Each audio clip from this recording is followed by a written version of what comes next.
Thousands of hours went into the development of the Super Smash Bros. Series. Every character, every stage, every item all had immense thought and time put into them. But with all the endless content that the series provides, there may be a few things that you don't know about it. So here's some fun facts about the Super Smash Bros. Series. Did you know that in Melee, there are actually 5 forward tilt angles instead of 3?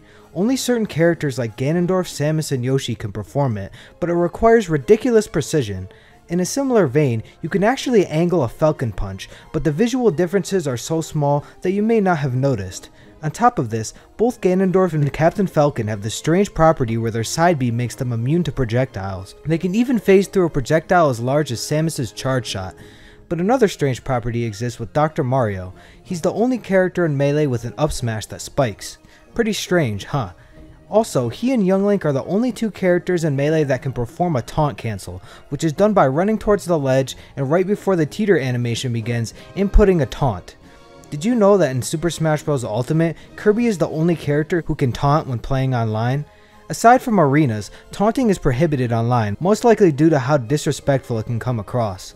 But because Kirby's taunt has a gameplay purpose, he can use it to discard his copy ability. He's also the only character in Ultimate that's not unlockable in any mode, seeing as he's a starter character on World of Light and part of the game's starter roster. Another interesting fact is that Pac-Man's forward aerial does exactly 7.65%, which is a subtle Easter egg. The number 765 can be pronounced in Japanese as namco, in reference to Pac-Man's mother company, Namco. This particular number, known as the Goro Awase number, commonly appears in Namco games and is even referenced through Pac-Man's Final Smash.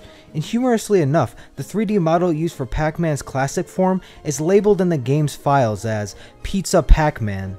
Did you know that in Smash 64 there's a hidden technique called grounded teleportation? It only works with specific characters like Fox, Samus, and Jigglypuff.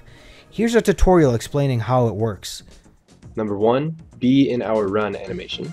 Number 2, flick the thumbstick in the opposite direction that we are moving.